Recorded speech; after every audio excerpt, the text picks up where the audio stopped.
What is up, everyone? Hello and welcome to the Tilted Tavern, episode number 4. Oh, we the mute button has totally Every time. lost stick. It's a glorious week because, well, classic WoW is a thing for some people. We've got some Blizzard. As you can tell from our background. Yeah, it's great. We've got some Blizzard news coming out, or some rumors at least, and E3 is bringing a shite load of news and trailers already, even though it doesn't start. I think it technically starts this weekend for developers, but the actual show floor opens up on Monday. But a lot of news on the horizon. This week, our beer of choice, as we said, is Shiner Bock. It is a Texas beer. We're like, oh, cool, we'll get a nice Texas beer so Jared can get it. Jared ended up going on a adventure today with some relatives, did not get the beer. So he's drinking another Land Shark. Yep. And we've got our first guest. We've got Stick, but let's go down the line. Ryan, what's good, man? Working, waiting for Classic. Excited for E3. That's pretty much the only updates I have. Waiting for Classic. Waiting How's for Classic. You started doing intermittent fasting? Yeah, Because I've been doing that. What do you it's think? not that hard. It's really not as hard as I thought it was Are going to you be. doing the coffee trick, or drinking coffee to help? Well, I always drink coffee anyway. But no, I mean, sure, not really. I guess Oh, just more water. Dude, it's critical for me. Whenever I'm like getting hungry, I get a black coffee, and it makes all the difference. Yeah, I mean, like I said, I'm always drinking coffee anyway. But I feel like it would make me sick. Just drinking black coffee whenever I'm hungry. Ooh. It helps, dude. It helps. Jared, What's up? what's new, brother? Nothing. Classic WoW waiting room is my life. Yeah.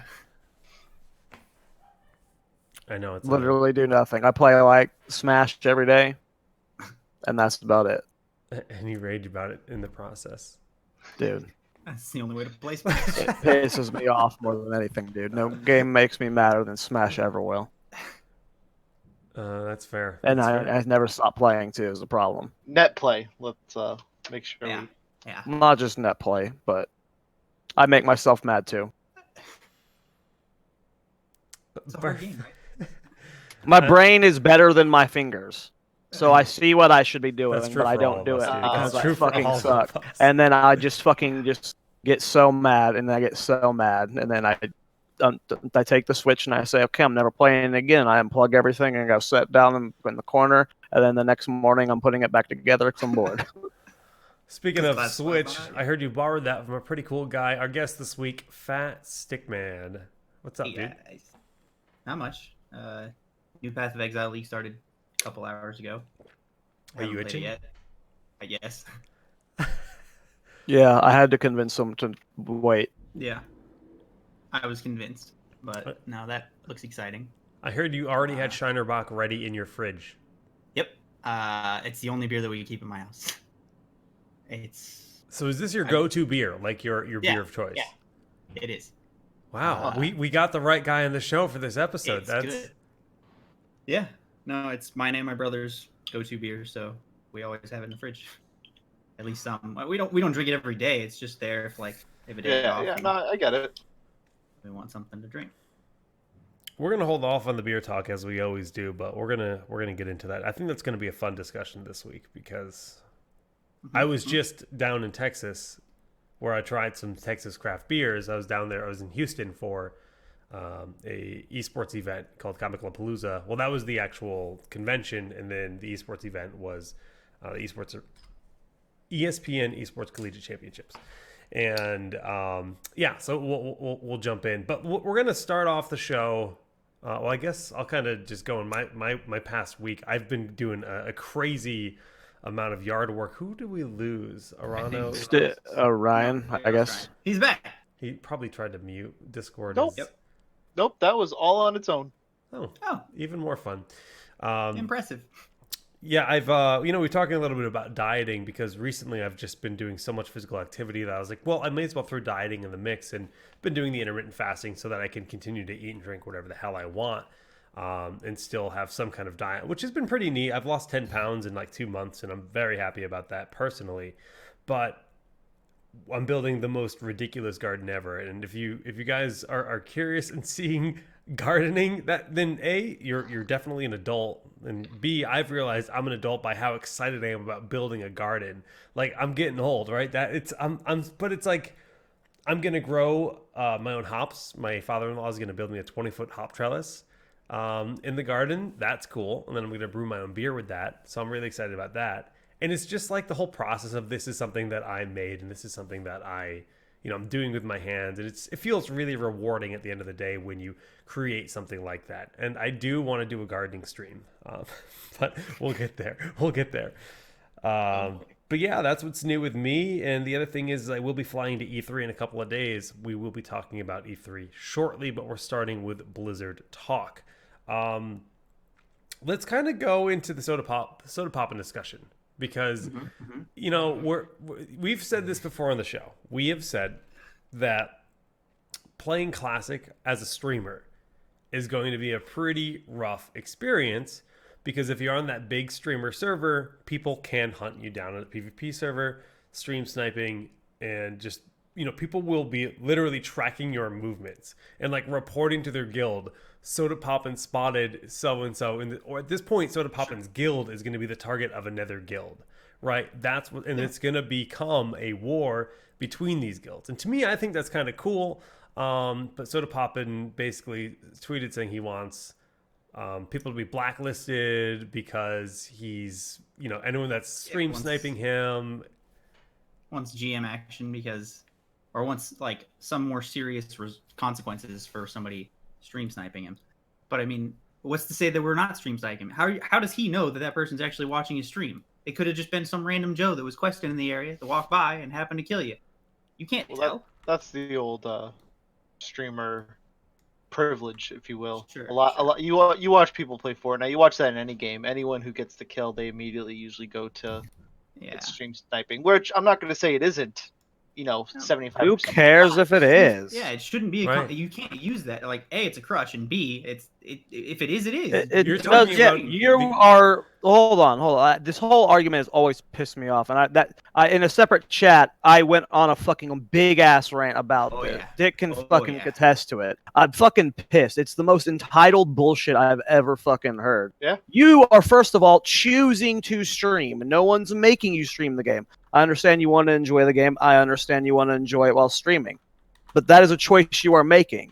There are a lot of fucking perks to streaming this game, especially for Soda Poppin'. Guess what? He is probably getting Scarab Lord. He's probably getting a legendary item. He's probably getting a bunch of cool stuff that he normally would not get if he was not a big streamer.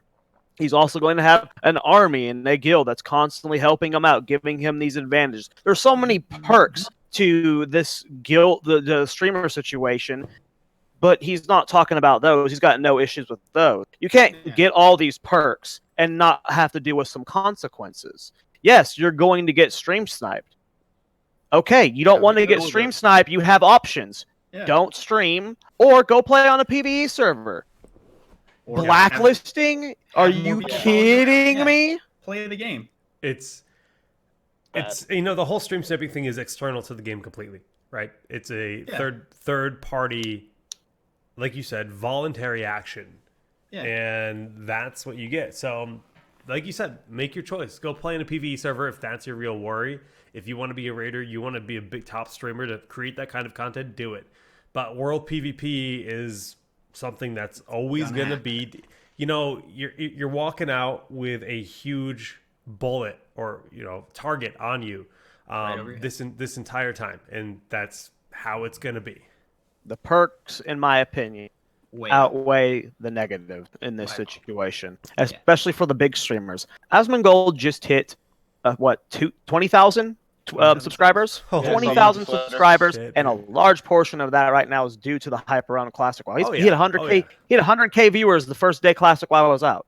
Okay, yes, unfortunately, he's going to have to deal with these consequences, but there's also a lot of benefits to Classic WoW right now. And not just in-game, out-of-game. It's helping their careers right now. They're making more money from it at the moment.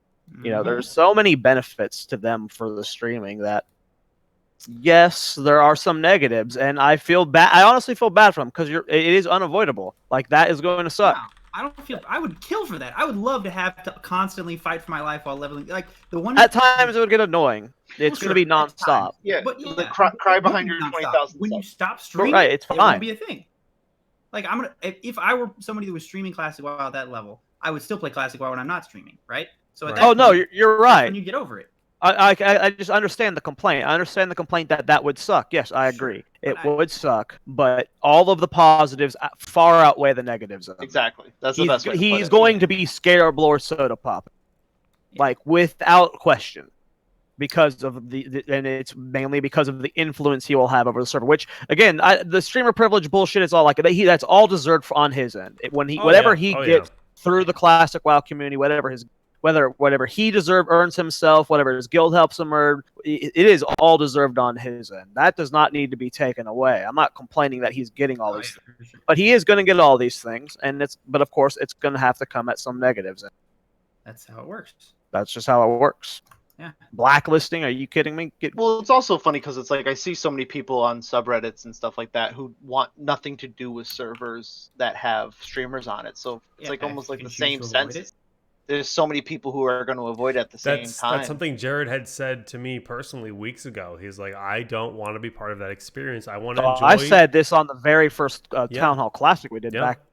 When was that even? Over almost a year ago? Yeah, at least, probably 6 I don't 8 remember months Classic, ago. right? At least probably 8 months ago. But, it's always been my biggest concern, but I think at this point it's unavoidable. I think if you're playing on I think for EU servers it might be avoidable, but in North America servers, I don't expect more than 50 servers to be honest. I don't think it's like I'm not talking just big servers. Even streamers with like 1,000 viewers is still going to have influence on their server. I don't think it's possible to avoid a streamer on your server at all. It just depends on which ones, right? Like, of course, clearly some people want to avoid the big ones like Asma and Soda, but I think every server will have a big streamer. And if they don't, I think, which is something I've been thinking about recently, is streamers will also grow through the community on their servers. Once someone starts to gain notoriety on their specific server. That's a really good idea. Like, imagine that we're on this. Let's just say the server we're on is called. What's the name of the vendor you're talking to right now? Barkeep Morog. Morog. Say we're playing on server Morog, and eventually our guild is doing really well. Eventually, people start to catch on, Jake, that you've cast BlizzCons, you're part of streaming the server, and then people from Morog are turning into your stream specifically. And some servers are going to have a population over 10,000. So whenever you're on an active population of over 10,000, like 10,000 people on the server at a time, that's pretty crazy. That's a 30 to 40,000 player base easily. That's wild. And if you're a big personality on that server through just being a big player, skilled player and stuff, you'll be able to grow your stream through that server and stuff. There's a lot of, Classic WoW is opening up so many possibilities from the streamer's perspectives that I think none of the negatives should be even talked about. Yeah. It's also funny because back when Classic WoW and even Burning Crusade and all, when did streaming really become popular? Like Kata, it wasn't even really around for Lich King. I feel like people used to stream in Burning Crusade with and Wrath with that X-Fire client. Okay, but I remember even like my server was had never the Penny popular. Arcade Alliance, and that was like the OG type of thing that we're talking about. So they even had it back then. It's just where you had the notoriety and playing with like how everyone in BFA they compete for the world first, and you see Method streams hitting 100,000 viewers. Mm-hmm. Well, that's also going to be happening internally on your own servers. Oh, dude, people on your own servers are going to be looking at. Sick. It's not going to just be world first though. It's going to be your server as well. So you're going to have streamers like if you're a top guild on your server and you're streaming, you guys doing Blackwing Lair and you guys are on the far end, all the other guilds on the server are going to be watching because they're also trying to get world first NIF. So they're keeping eyes on to see who's getting first. Just the potential of streamers growing through the community of the servers is so exciting to me because whether any of us are streaming or not, we know that whatever server we end on is going to eventually organically grow its own streamers that are just through that server. Like this is our server streamers, and I'm excited to be fans of those people. Well, and it comes back to. Go ahead. Just real fast. It just comes back to what we've been talking about, which is why we want to play Classic again. Is the community. That's what this is. It's the community watching streamers from your server. It's just not something you can have in BFA and Legion, and ever Yeah, since when everybody did they plays on start like doing? 3 servers now. Yeah, in exactly. Retail. Well, and it's all phased in and out and stuff like that. Yeah, you So could switch servers Nah, practically. it's awful. That's what it is. Sorry, it's just after It's bad. getting this little bit of a taste of classic back to this experience, I'm just like, why do other games do it like the modern way? And I understand it, I do, but this is to me just so much more compelling to have that community running around, seeing guilds, recognizing guilds. That's not something that happens in retail WoW, and that's such a small thing when you think about it. Like just recognizing the guilds. It's like, oh, that guy's in classic, that guy's in elitist jerks. Like, whoa. And to me, then I'm like, wow, elitist jerks. I wonder if that's the original elitist jerks. I wonder how many people from the OG EJ are actually in that guild. And that's fucking hype. Like, there's nothing else to say. It's exciting and it feels real, and I can tell myself, oh man, I hope I can get good enough to prove that I'm worthy of being an EJ, and hope a spot opens up for hunters, and work towards that and have that fucking goal. Because that was me once upon a time, right? That was my goal. I re-rolled Horde on my friend's server, and I worked towards EJ back in BC, and that was fucking incredible. And it was like such a cool motivation to just not even play the game, but get better at the game and prove that I'm actually good at what I do. And you don't have that same kind of pull in that small community nowadays. Sure, there's guild recruitment and guilds to work towards. That experience exists, but I love this game. It's not the same. Yeah. No, and it's just a little bit of a symptom of like how games have developed today. But I was saying this the other day as well, that I honestly feel that every single expansion, every single one, made the game slightly worse. And there's like very rarely was it a situation where there was a massive drop off. It wasn't a massive, even like it was people one big Cataclysm, like how much people shit on Cataclysm and WoD, and even BFA now. I don't look at them and say like this one thing is what makes it awful. It's just another step in the wrong direction, and every single time it gets worse and worse. Every expansion, they're trying to reinvent the wheel again. They don't say, well, we've got this thing that's good, let's keep it. They say, we need new content to entertain the masses. And it doesn't matter if that new content is better or worse than what we already had. We need to make change. Yeah. Well, some of it's like it looked good on paper. One of the worst things in my opinion about Burning Crusade is flying mounts. Easy. It killed world PvP. That's why in every retail expansion now, why don't we have flying mounts until the end of the expansion through achievements? Blizzard has even noticed how bad flying mounts have been for world PvP. That's why they're gated now. World PvP really was healthy. Killed. That's like a really good change they've made. Yeah, they removed flying mounts, and Burning Crusade is what introduced that. You can't tell me you weren't excited to get your flying mount. Holy shit. No, it wasn't bad at the time, but in hindsight now, it is one of the features that killed world PvP. Yeah. You look at it now, world PvP in Burning Crusade was killed because of the flying mounts. Yeah. There's no one out in the world that you use. If you see a gank coming, you mount up and you fly away. It neutered world PvP. If you play Burning Crusade versus Classic WoW, world PvP is absurdly different. You don't get these massive 100 versus battles anymore. Right. And that is 90% because of flying mounts. The primary reason why I would say Classic is a better game than BC is exclusively because of that, because of world PvP. That's one of the main reasons. And flying mounts, while at the time and in general is a cool thing, especially now for the later content, because it would be really bad doing the later content without flying mount in retail WoW. But it should get at the time, when you look back on it, it's just one of those things that made the game worse. Overall, there was a lot of good about BC, and I'm not saying BC is a bad game, but it introduced some features that eventually impacted the game negatively. Wrath of the Lich King, it's held up to such a high standard. I also think it is a good expansion, but it introduced some of the features that have led to the downfall of WoW. Heroic modes, for instance, in dungeons in Burning Crusade, heroic modes were locked behind revered reputation. That was such an absurd grind, and you had to put so much effort into unlocking heroics. In Wrath of the Lich King, that's when they introduced Dungeon Finder, where you can just queue up and get into a party with people and do it. And you can just do heroics straight out of the Right, gate right. once you hit a certain item level. It's not even gated behind anything. And it's just, at the time, that what did not seem like a bad thing. That was a cool feature. But now when we look back on it, Dungeon Finder is one of the worst things in retail WoW right now. So all of it just slowly killed the community.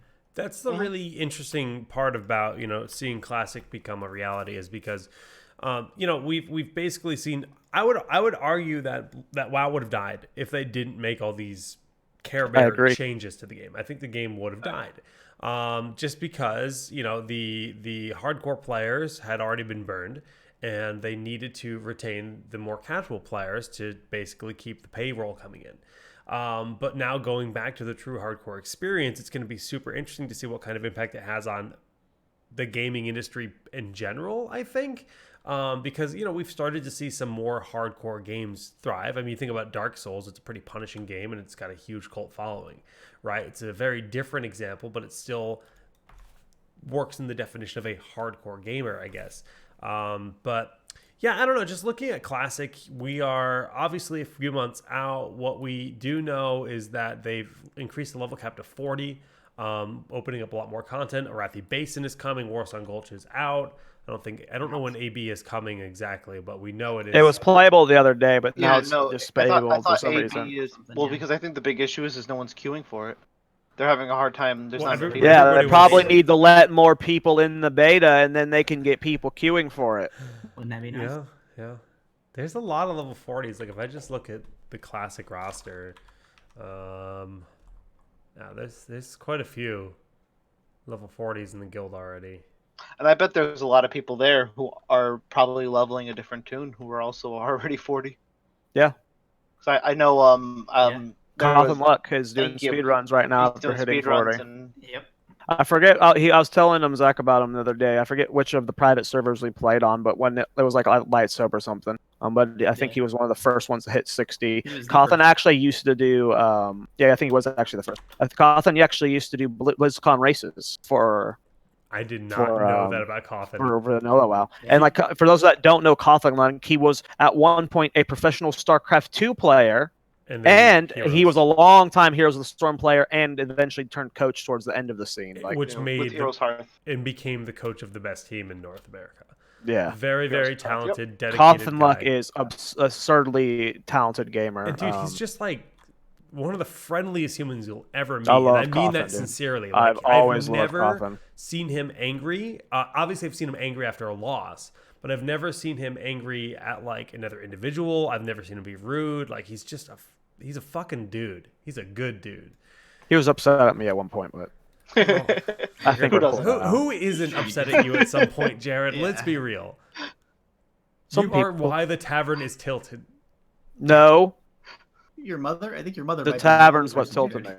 There's some people that don't his get mom upset is why the tavern is tilted. And no, my mom gets upset at me. His mother's the only one that doesn't get upset at him, but I realize that's not true either. That's certainly not true. I thought that was like some kind of weird, obscure mom joke, but it could have been. It could have been. So there's, obviously a lot we could talk about with Classic WoW. We're gonna save. So let's keep talking. Let's keep talking about. Let's keep talking about. Listen. No, okay. We're moving on. What's going to be happening for the next 2 months of the beta? What do you expect them to release to? We can end it on one discussion. We didn't really talk about anything betas future-wise. Where do you see the content ending at? Because right now we've seen them honestly at a pretty quick. I think they went to 40 a lot faster than I expected. Yeah. I'm actually because of that. I'm worried they're going to go to 60. That's what I was worried about. I think at one point I actually said, "There's no way I'm like going to bet my life on the last they episode. Won't go past 50 or something." It was on the show. Okay, so yeah. It was on the last episode. So now after seeing how fast we're seeing 40 in Arathi Basin, eventually I think we need to be at least level 50 for Altric Valley, but only level 50s can do AV, correct? I don't think there's a 40 through 49 bracket. Yeah. So that would mean you would need everyone max. However, if you open it up to 60, then you open up the 51 through 60 bracket, which has a much larger player base. So if they really want to test AV, I feel like they will open up to 60. Do you think they would just do it to 59? Maybe. I could see that happening. Just cap it at 59. Don't let that but last level happen. I don't think they do. I see them testing everything at this point. I think what I'm expecting thinking Blizzard's mindset is this is already content that people have known and done. Yeah. So why do they why hide anything? I think at the worst they will they most certainly will do is they won't ever let raids be tested, and that's it. I'm with you, but I think at this point they want to make sure there's no quests bugs that across are the board. bugged. Yeah. It's really just kind of making sure the game gets properly tested. And I get a lot of features with enemies in the ground, just like classic WoW, and those are like, I said it on stream. I'm like, oh god, that's a bug. They're like, no, Jake, that's a feature. I'm like, you're right. That's how it was in classic, bro. No changes. But yeah, I think it's gonna happen. I think it's gonna go to 60. Yeah, and I'm curious if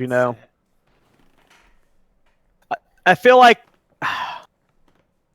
I'm really shocked at how. Because I honestly feel like this. Like I'm torn between how they're wanting to test this beta because they're pushing out this content faster as if they're actually wanting to, test content. But everything I'm seeing from the outside with how there's the League Blizzard email of how limited they're even making the friends and family. Normally Blizzard's just like, yeah, let all the friends and family in, but they're being very strict with the friends and family this time around, limiting it to 3 per on their the 3 priority or whatever. They're sent out very few waves. I think there's only been 1 or 2 massive public waves, and the rest have been streamers and friends and family, and they've almost stopped. So it's almost like this is exclusively it feels like it's just an advertisement.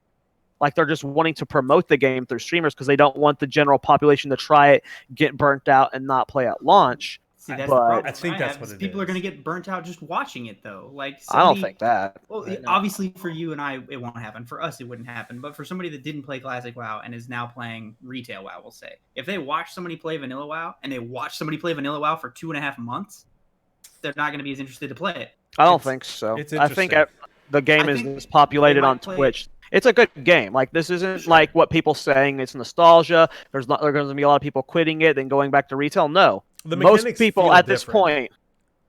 But at this point, look at how big this game is. Yeah. Do you honestly seeing a majority of the people playing it and then quitting at this point? We're deep into the beta now. This is our mindset before we saw Twitch numbers. Do you honestly think at this point, with how excited everyone is about this game, how across the board every streamer likes this game, even people who were saying they didn't, do you honestly feel like the majority are going to quit now? No, because it's a great freaking game. It's a great game, and people are going to play it, and if they're not going to be turned off from playing it, from watching it. I don't know. I think they're overselling it through the streaming, and not just through streaming, but through letting just streamers in or not letting very many people into the beta at all. It's such a weird thing because it's a re-release of a game. Yeah, so it's exactly. Why shouldn't it be more open? Yeah, exactly. That's what I'm saying. I don't most understand. confusing I don't beta know ever. The motives, dude. It is a very strange situation. Yeah, if you actually wanted to test it, you would have invited the number of people that you invited into the stress tests into the actual beta. But apparently that's not what they want to do. Well, not that much as fast. They would want to slowly ramp up the servers. Well, sure, but you would get to that point before you start releasing more content. Yeah, probably. Before releasing level 40 increase from 30, they should have had it increase the number of people that are on the server so they could actually test stuff. Well, it should have done that while it was. They should have done it at the same time. There should have been a massive public wave, in my opinion, when they increased 30 to 40. So they had people leveling in every single zone at the same time. Bring in that population to fill I'm with you. Everything about it is so weird. Their motives. I have no idea what their plans are with this. It makes no sense. So I got my friends and family invite right before the level increase came in. It was the day before, I think. So I think that's kind of how they did it, but obviously that was a very. Would you fucking go log out in a goddamn in, Jake? He can't. He can't stop. Stop playing the goddamn game. He can't stop. What? What am I doing? What are you talking about? What are you doing? We're watching you play right now. I'm not even paying it. I mean, I'm in the conversation. It's just listen. You're making me jelly belly. Making you jelly donut. Man. But speaking of not knowing what Blizzard's doing, yeah, that's a good segue. So I wasn't done, but whatever. Yeah, you're never going to be done when it comes to classic. So there's been a lot of discussion in the Blizzard world for quite some time now. One of the things that we did mention is that we know there's a bunch of unannounced projects being worked on. Some could be Diablo related, some could be other things. Reports have been coming out for a while regarding Overwatch 2, and that's something we're going to jump in on in a second. But I had not even heard of this StarCraft FPS, which is allegedly the game that Dustin Browder has been working on. He left the Heroes of the Storm team over 2 years ago, maybe over 3 years ago. Been a while. And he's been making this StarCraft FPS, again, allegedly. The game supposedly would handle somewhat like a Battlefield game where it's an all-out war with different kinds of vehicles and units that you control, but be StarCraft themed. And what do you guys think about that as a concept? Sounds fucking awesome. No, and yeah, I'm so mad. It sounds like it was designed to be more like PlanetSide or PlanetSide 2, where it's like very, very big war based scale. But, but it's like the whole planet's at war at all times, and you've got 2 different factions or 3 different factions even that are fighting each other at all times, and like you're always fighting for taking over entire cities, kind of thing. That would be epic, but not anymore. So WoW is doing that to World of Warcraft. It's going Warcraft down to being a single hero fighting. That's what WoW is, and this was the StarCraft version of that essentially, without being an MMO. Yeah. It would be an MMO, but not an MMORPG. Well, it would be an MMO where, it's like a whole, all of the Terran versus all of the Zerg. That's so cool, dude. Yeah. Oh my god. StarCraft is one of their it's StarCraft. I don't even need to defend its universe. It's one of the best universes in gaming histories. It's great. It's got one of the coolest storylines ever. Even if, ignore the ending to StarCraft 2, whatever. The rest of it, just the general world of the StarCraft universe is amazing. The lore of the Zerg and the Protoss and the Terran and the wars that they've been through is awesome. And being able to play as just a Marine that's a soldier under Jim Raynor or something. Yeah. Oh yes, please. Let it happen. I'm so pissed, dude. I'm so pissed. I can't believe that. I really hope they reconsider. StarCraft is such an awesome world, and it needs more. We don't need Overwatch 2. But you do. No.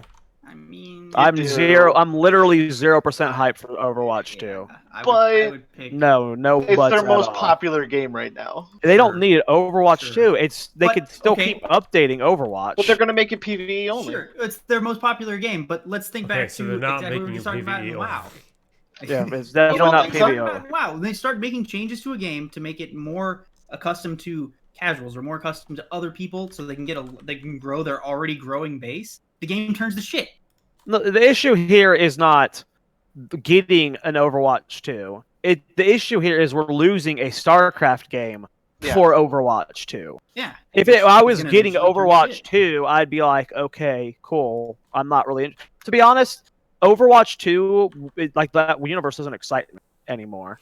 It was exciting at first because it was you had such interesting characters for a MOBA style game, and that's rare. But when you look at it from the depth wise, I'm not interested in learning more about that war than I already know. Yeah, and the real problem with it is you're going to make more characters rather than expanding on actual characters. So they have no depth. But I think part of the reason why you're not attached to the game, and I think this is true for me and a lot of other people, is because they release these cinematics every random so often, X number of months, that are out of the game to try to bring that story to the game. And I think the lack of that single player experience, the lack of that narrative that's kind of all one piece, is why you're not there's no world building. It's just pieces that exist, and it's not one, cohesive. Well, no, I'm just talking about what the world is on the surface, what we know of all the robots and all the everything we know of the lore. So I am not interested. Yeah. Okay. I mean, I don't dislike it, but I'm not super hyped about it. It's not bad, but when you say we're getting a single player story game to flesh out this story, I'm not overly excited about that as I would to get any of their other universes, Diablo, StarCraft, or Warcraft. The reports are something along the lines of it's Left 4 Dead style running through. That sounds okay, man. With your team, killing stuff, that's going to be one mode, and maybe there is an actual story-driven single-player narrative as well. But there's no way there's no PvP component, and I think kind of that's one of the questions I have is when you talk about Overwatch, you also have to talk about Overwatch League. These organizations have spent millions of dollars to buy into this league to play in esports, and Overwatch 2 has to be part of that picture as to how they're going to make Overwatch. I don't think so, because I think right now, well, I think this is just a theory of mine. I don't think people should. What? You don't make Overwatch 2 and no. So leave listen, what I Overwatch have 1 to as say. your esport. You don't Leave do it as that. what, listen to what I have to say. Okay. It's not Overwatch 2. It's an not a expansion. sequel. It's not an expansion. It's not even. Don't even consider expansion. It's just a different game. It's not designed to be an esports. I think they're still going to keep Overwatch as Overwatch and keep expanding it and keep all of its esports efforts focused on Overwatch. They're not going to make a separate game. Why would League of Legends make League of Legends 2 right now if they wanted to make a story based, right? They would make like some other league, like the Rift. They would call it the Rift or something, not League of Legends 2, and that's where you would get your stories fleshed out for that world. I don't think Overwatch 2 is going to be called Overwatch 2, and I don't think it's going to be branded as a sequel. That is my point here. So I don't think it's going to influence Overwatch esports at all. That's a theory, of course. I could be obviously wrong. I had thought of it that way. That's interesting. That makes it more valuable as an Overwatch 2 title, but they could have done so much. I'm not upset about Overwatch, whatever it is. Even if it is Overwatch 2, it's not that I'm upset about getting it. I'm down. I'm down for it. It's the StarCraft. Losing the StarCraft for this, and that's just such a bummer to me. It sucked when it happened with Ghost, and it sucks when it happened with this one. It's like you pick your newest game and you release an expansion for it before you even touch your original games that have everybody in the bandwagon for them already, and they have so much lore behind them. But then you get this new game that's up and coming, and it's got a lot of people's attention, so you just fucking ride that wave. It's troubling, dude, because this just feels like Activision saying, "Okay, what makes us money now?" And let's just kind of shove all the resources in that to try to make the maximum amount of more money, because that's literally all we care about. And I mean, I don't know exact years and stuff like that, but hasn't Overwatch has been what now? 4 years? 5 years, maybe. When was the last StarCraft expansion? Oh, even. Oh, wow. Wait, you mean the last StarCraft? Legacy of the Void was Legacy a long time ago. 5 years ago? 5 or 5? At least 5. At least I don't. 5. It came out while we were Heroes people, and I was living in the 2014. Tempo Storm house. I think 2015 to 2016. I'm pretty sure I was living in Tempo Storm house when it came out. Really that late? 3 or 4 years. I think so. I guess what I'm saying is like it has been longer since an Overwatch content per se. But Overwatch gets new heroes all the time. But StarCraft gets new co-op missions and stuff. StarCraft is getting stuff. No. Listen. Listen. It's not talking about right now. We're talking about like expanding a game. I'm just talking like it doesn't. I don't give a shit which game does like we haven't gotten one in so long. Of like, well, that was the argument. Where's our next Lost Viking? No, and I'm counteracting something that Stick said earlier, specifically about how it's been. I was googling. How Legacy of the Void been... came out a year before Overwatch. Okay. Before. Oh, and I understand that, but it also has been a long time since we've had Overwatch content, like an Overwatch game. You can't, like, I understand that. Well, it's not just that we're losing a StarCraft game; it's that we're losing a really cool StarCraft game. Yeah, agreed. Yeah, I mean, I'm definitely not arguing against that. Like imagine like if we got like a looter shooter anthem like game, but StarCraft, and it's not shit. So here's why it's even more painful. Is because maybe we just lost the last StarCraft game. Maybe StarCraft is now a dead IP because there's no way. There's no way. Dude, I mean, Blizzard is not what it used to be, man. It truly is Activision now. And if they're going to take 2 years of development, again, all allegedly, throw it out the window. But they've done that before, and it's led to okay things. Wait, isn't that whatever happened with Project Titan? That became Overwatch. Okay, that's led to different era of Blizzard. Still, Metzen leading the charge in that game. Metzen had a lot more power than a lot of these other guys ever will. You're right. It's all doom and gloom from here, boys. I mean, I want to be that Blizzard fanboy that says no, Same. they can't do wrong. I really do. But there's all these rumors that Kim Fan is leaving the company. Like all these old school veterans are leaving the company. Brode's gone, Metzen's gone, Morheim's gone. Like that's huge, devastating, dude. That's so crippling. And it's really tough to just blindly be optimistic. Now, the other resources are supposed to go into Diablo 4, which we still know next to nothing about. We just know it is a proper sequel to Diablo 3, not a mobile game. I assume it will have a cross-platform launch on a next-gen or current-gen Xbox and PlayStation, as well as Maybe PC. It could end up, the rumors are it's either just a proper follow-up, new Diablo game that is very similar to, the top-down style play, or a Dark Souls-esque game where it's a little bit of a different perspective, similar gameplay, but a different POV where the... So you keep saying Dark Souls type game, but whenever I think about it, I think more of like a closer to a mix, part Dark Souls, but more of mixing like Monster Hunter / Dauntless style. Yeah. That's kind of how I perceive it as well. So I think more when I say Dark Souls-esque, I think kind of just more of a dungeon running, but a more over the shoulder kind of point of view, where you really see these big demons in front of you, where you see the butcher, because that seems to be maybe the overall goal from these teams evolving their games. You look at WoW. WoW is a top-down game that became Warcraft was a top game. They became World of Warcraft. StarCraft, we're trying to make it into a shooter, which was the natural progression for that, war-based shooter. And then with Diablo, that sounds like the natural progression to me. But I'm not saying top-down games need to go away by any means. It's just I think the market is smaller overall. I think the Diablo fan base will be very, very... I don't think it's likely. I think that there's a possibility that Blizzard's working on a Diablo style game that is like Jake says, but I don't think that's Diablo 4. If they make that game, it'd be similar to what I just said with Overwatch. It wouldn't be Overwatch 2, right? That wouldn't be Diablo 4. That's fair. I mean, I think but that also Jake could be right too. So I don't. Could be anything at this point. It's really hard. It's all speculation, really. Yeah, I would really hope with it was the normal like. I don't hate Diablo 3 as much as people want to give it shit. Don't either. I play every other season. Even if Diablo 4 is similar to Diablo 3, obviously we would want some expansions on it. I'm still gonna enjoy it. I'll play it. I love that universe, man. That's the thing. I just want like new, fresh classes, and then I'm sold. Right? Give me Druid. Give me, something. Amazon. I had some pretty glaring problems with Diablo 3, but he's a PoE player. He doesn't fucking count. Diablo 2 is great. Diablo 3 was, this is your class, this is the best skills you can use, and this is the set of armor you need to get. This news. The current state of Diablo 3 is ready.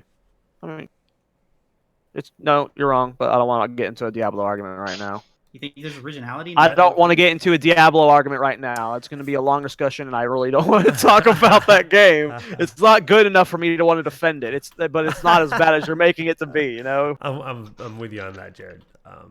It's not bad. PoE on paper, I will say, is a better game, but I would prefer to play Diablo because Diablo requires less thinking. That's a fair point. And that's why people play Diablo. Yeah, exactly. PoE, like you look at the talent trees, I'm just like, nope, not playing that game. Yeah, well, but once you understand the talent tree in it, it's a great game. I get it. Like Diablo 3, but it's a different game. Our friend Dunk Train is a big PoE player. It's a great game. Well, it's not a bad game, man. I won't argue that. It's just not. I don't want to learn it. It's a different game. It's a whole different game. What I will say is I am personally very happy to just have that kind of confirmation, even though we more or less had it, that there is a new Diablo game being worked on, and that Blizzard's very serious on making sure it's ready sooner than later and done right. And I'm, I've said I'm worried that Blizzard won't have a good BlizzCon, and I want them to have some great content to see and play when I go this year, because I am planning on making that trip.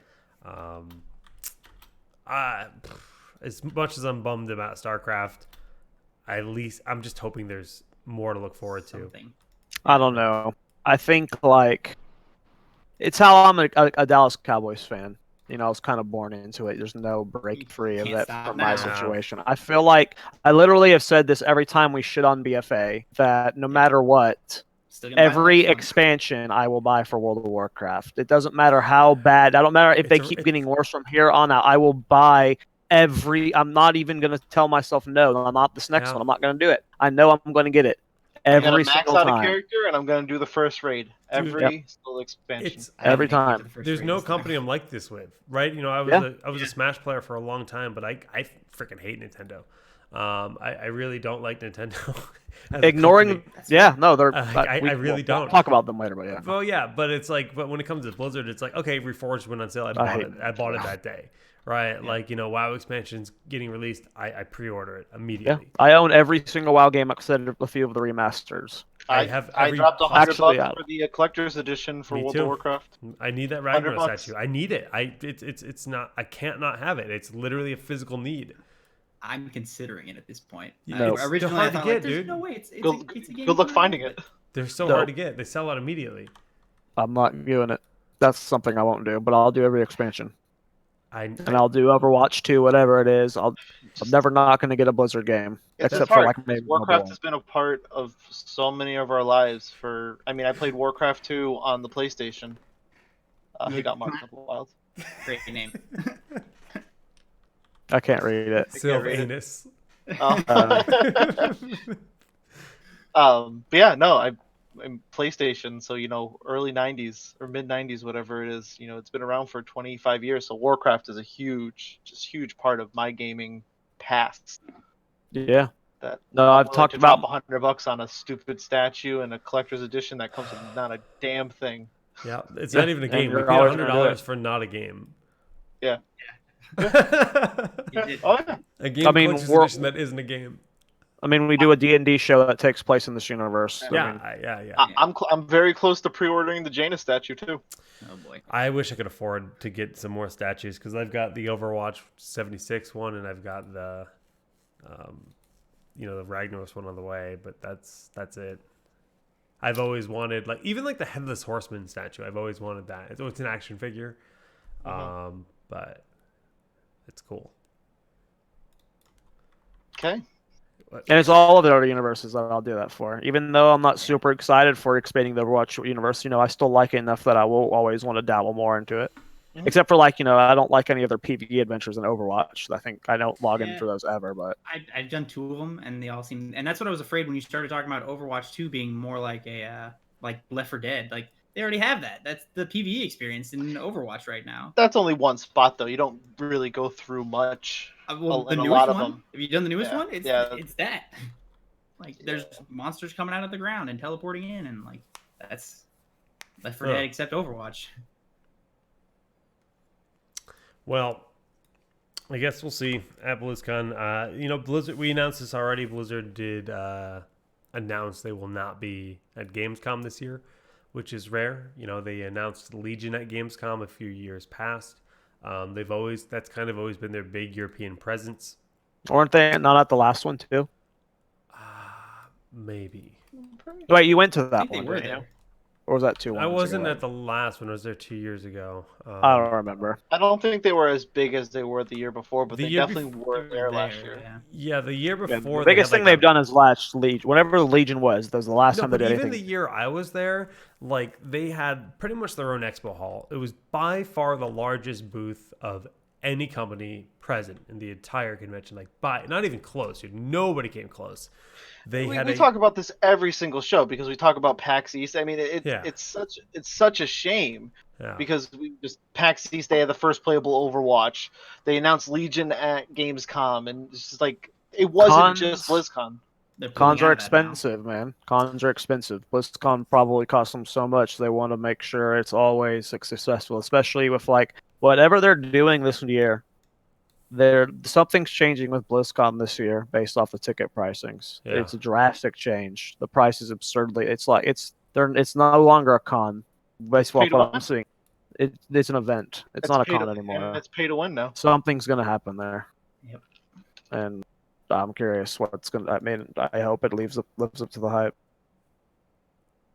Well,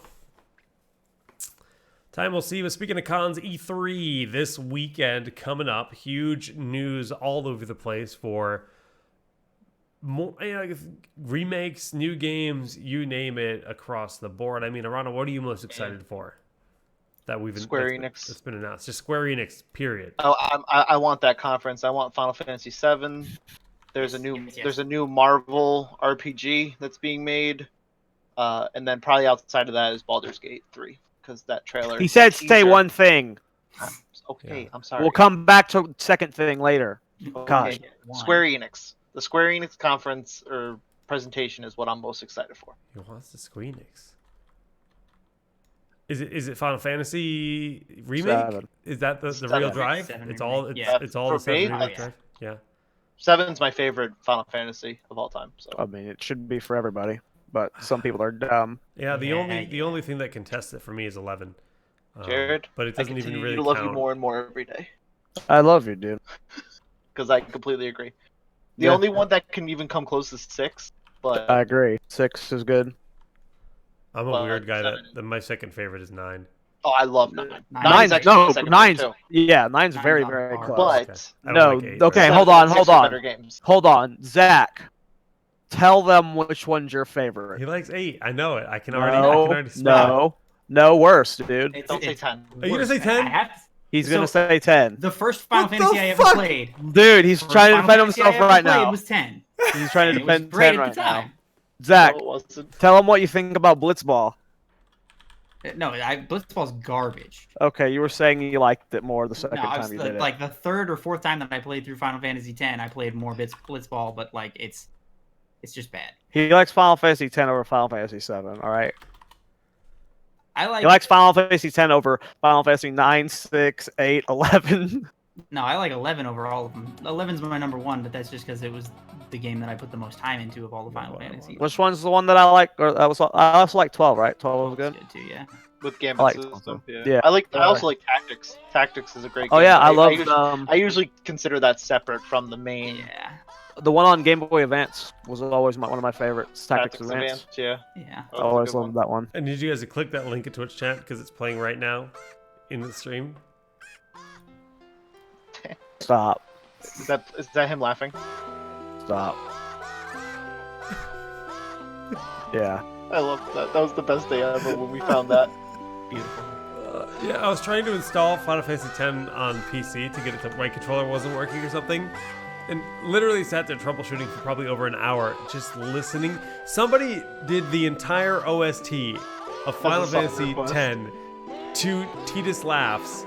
It's 3.5 hours long, this YouTube video. It's Okay, well, every you should probably mute it on stream because this is stupid. Yeah, I have muted it at this point, but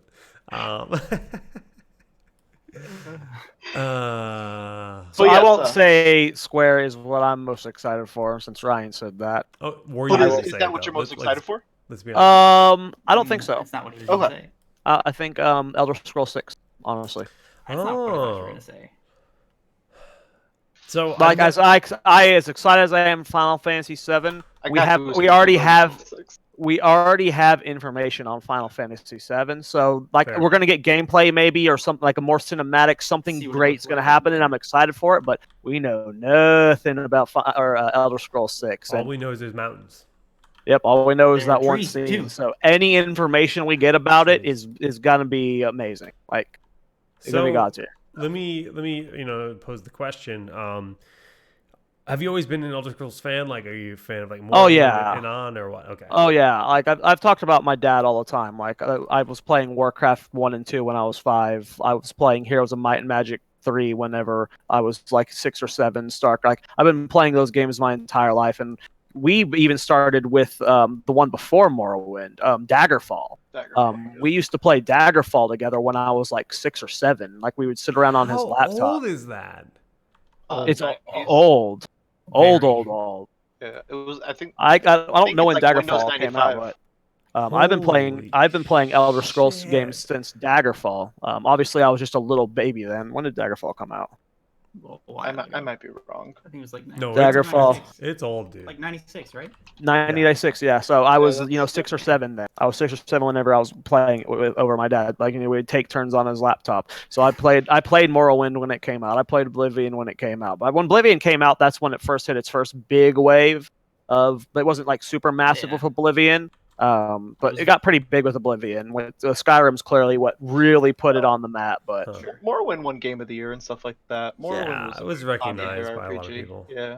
Well, yeah, but you wouldn't call Morrowind what the effect that Skyrim has done to the franchise is astronomically bigger than any of the other Is that expansions. Skyrim or is that the modding of the Skyrim? I think it was Skyrim. Skyrim was huge before the game itself modding was came great, out. Yeah. But like Oblivion was the first one to be on multiple platforms, and then Skyrim was now on Yeah. literally every platform. Everyone was great. No. But, you said Oblivion. I'm sorry. Yeah, Oblivion. Yeah. Okay. Yeah. Okay. Oblivion was Yes, multiple sorry. platform. Yeah, it was Yep. on Xbox and PlayStation. Yep. But yeah, I've been in. Even when I was playing ESO, I really want to do we could do like a Dungeons and Dragons like one shot series that takes place in the Elder Scrolls universe or something. That sounds super fun to me. Having sheets and shit. And like, cause I joined 1 or 2 RP guilds when we were playing ESO, and that was always fun. I really love that universe. It's got such fun lore and monsters and. I should try ESO again because I played that. Dude. If Classic WoW wasn't coming out, dude, I would still be playing it right now. It is an incredibly good MMO of the modern MMOs. It's the best MMO out right now. Like I honestly believe that it's very good game. It's just classic. There's no point in playing it. It also was F14 really bad is the best. Right now, it's ESO. Like the current state of ESO, for sure. Like, ESO 14 expansion coming out though. I don't know. 14's way too much money to get into it. Exactly. Yeah, you buy 14, and then And you you got have to to buy 2 play- other things to get to next level. But you also have to play the entire expansion before No. to be able to do. That's the what new I'm stuff. saying. Like you can play the entire expansion, and that'll take you about a month, and then you've got to play the next expansion, and that's another month. Yeah. Or you Yeah. can pay $60 and skip both of those. That's what things. happened to me because I remember I bought the expansion after having taken a long break, like late game, and they had added a bunch of storyline stuff, and it wouldn't let me play the expansion content without doing the storyline stuff. I did not want to do, and I finished the storyline stuff, and then I never played the expansion. And I think like next episode or something, we'll do a segment on ESO because of the modern MMOs, the way it's made its old content still relevant for new players and old players, alts and stuff. It is incredibly well, like from a design standpoint, the replayability of it is enjoyable every time, and every zone is useful and important, and it's just from that standpoint, like I said, it's the best modern MMO right now, and gate to entry is not difficult at all. You can get a monthly sub that gets you access to all the DLC. So the only thing you would actually have to buy is the expansions, which most of them are bundled together right now. So it's compared to like most. It's price wise, I would say it's equal to World of Warcraft. Getting into WoW right now, if you're a new player, buying everything up to the current expansion and the monthly sub, it's the exact same entry level as that. So it's really not super expensive. It's accessible. And it's a good game, and I want to talk about it one day. But it sucks because Classic WoW is making it not want to be played. Stick, what are you looking forward to at E3? Well, since Jared didn't say it, I'll say Baldur's Gate, just because of that teaser. And because I played the original Baldur's Gate a lot, not a lot, but a little bit. That was another one of the games that I played with my dad when I was a kid. It was Baldur's Gate 1, and I played that when it first came out, dude, and whenever Baldur's Gate 2 came out. Yeah. And the cool thing that makes me hyped about Baldur's Gate 3 is with Divinity. Zach's played Divinity, Seb's played Divinity. Like it's top 5 games of all time for me. Easily. And part of it was the multiplayer. And I know a lot of people are worried about the multiplayer with Baldur's Gate 3 being that if it's original to the original series, which is real-time action with pausing. Baldur's Gate 2 did have multiplayer. You could direct connect to each other's games. You could do Baldur's Gate 2 with multiplayer. I've done it with my friend before. So even though it wasn't as good of obviously it was really a shitty way to do it back then, but you could still do it. So if you could do it for Baldur's Gate 2, they wouldn't be unfaithful to the series for making away from adding it to Baldur's Gate 3. So even though Divinity and Baldur's Gate are very different play styles, I expect it to be multiplayer. I'm expecting hopefully a Dungeon Master mode and a lot of other cool stuff with it. I love that studio. Yeah. Studio bad that I've seen. So well, they've made Divinity 1 and Divinity 2. Those are their 2 Kickstarter games, and they're Norway or Sweden, I think, something along those lines. They're not. I can't remember. But they're that way. Great company, and Divinity 2. I'm so excited for the next one, but I'm excited that they're doing Baldur's Gate. It's great, dude. It's a shame that genre is not as big as I feel it should be. If you want to get if you like Divinity and you want to get a feel of what the style difference would be, I would recommend playing the Pillars of Eternity series. That is a Great. play style that is similar to Baldur's Gate with the party control of multiple characters as well as the pausing style, which is, the Baldur's Gate series is what kind of made that. It was Baldur's Gate 1, 2, you had the Icewind Dale series, you had the Neverwinter Nights series that really Neverwinter Nights is that my favorite. live action RP or pausing combat, which is very fun. I really like that style. I've heard really good things about it. I got Divinity 2. I really need to actually just commit and play it. Dude, that would be a great Don't game to like restart stream with 30 Allison or times. something, man. Like Yeah, it's a really good co-op game, dude. Yeah. Especially if you want to like get into the lore and read the dialogue, and you actually make choices I that think she'd impact the really, game I and think she'd lore and really stuff. like it. So maybe It's a- How much a- you love it's- D&D? Absolutely. yeah, it's- she loves D&D stuff too. So It's one of the best cooperative games ever made. It might be Yeah. the best cooperative game Just ever take made. Lone Wolf. I think we're gonna. Lone Wolf, and don't probably- don't let anyone else in your party. The second and third playthroughs, I'll let people in my party because I wanted to learn about their backstory, like their stories and stuff, because you don't get those. Yeah, I just play the character. Oh no! Yeah. What? How many times did we restart when we started playing it in multiplayer, Jared? We played. Well, through we had to replay through it so many times because people would quit and not want to play over And then dumb somebody would reasons, wanna and then play we'd their have to character. remake a new campaign with a different group, and It was then terrible. Oh my god, like It was someone fun, like but that's awful. yeah, the problem was we were trying to play with 4 people yeah. Right. instead so of just what duos. Just like D&D, getting those times to Hey. sync. out of curiosity, would we be able to play side by side on one console or on one PC rather? No, No. So she would need her own copy. Okay. well, you could do it on one PC. Yeah, you could, but you would only be controlling one character really, and then when it came to combat, she could just pick No, one character. there's a way you can do multiple Like, a second characters where you That'd be control. really weird. No, Okay. Well, I've done it before. It's very easy. I've let them play through solo, but I wanted 2 playable characters in my party, and then I wanted 2 of the non-playable. So Yeah, there's but a- at that point you're still sharing one screen, so you're talking. well, that's what Jake you wants, right? can't- But no, Play- you can't like Split go screen. elsewhere, or does it split screen? I thought Jake just said he wanted to play both from the same computer. As far as I know, Divinity 2 does not split screen. What are you Yeah. asking about, Jake? I think he's asking that. I mean, without- almost like without- Allison and I like sitting there together and playing Yeah. together. But yeah, like literally at the same computer? Is that what you're saying? yeah, like a single Yes, experience. absolutely. You could do that. Yeah. It's a turn-based game, so whenever you play your character's turn, the I would- and I would NPCs will hand it go, to her. and then eventually it's her turn. You just hand the mouse over to her. Yeah, I think that could be interesting, maybe, but we'll figure that out when we get there. It's a good game. Play it. I'm personally looking forward to Cyberpunk. That's the game I just out of everything that's been announced in Sad general, it's not playable. it's the one thing that I'm itching. I need it. I Need more info. there's a few games out there where there's a bug on my mic and it scared the shit out of me. I'm gonna flick my mic real quick, and now that stink bug is on the ground. That was weird. But there's a few games out there, where they might release new content and the new footage and so on. What game? I'm blanking on it. They just released an 8-minute video for something. What game was it? We talked about it like last week. I got nothing. 8-minute video. Damn.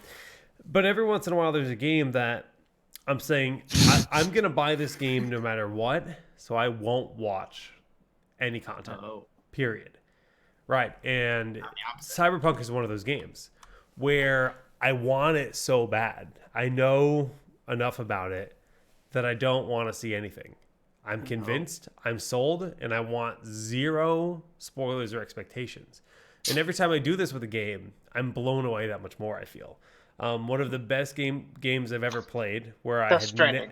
Death Stranding. That's it. Sorry, that was gonna bother me. Yeah. Death Stranding. That's it. I didn't even know what game you're talking about. Like I was so clueless. If I would have, if you would have said the game with Norman Reedus, I would have instantly said Death Stranding. I couldn't even figure out what we were talking about.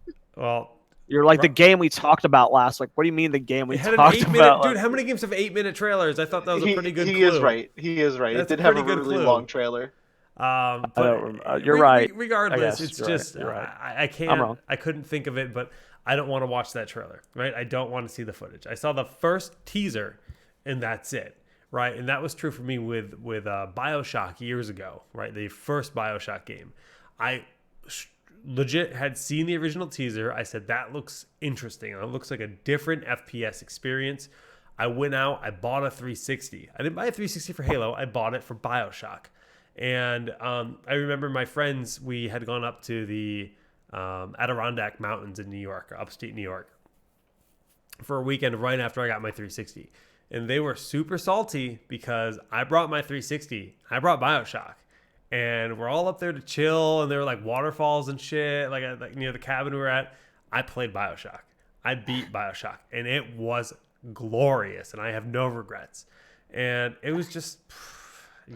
some games have that thing. And I believe that Cyberpunk and Death Stranding will both be games worthy of me just jumping into. No expectations.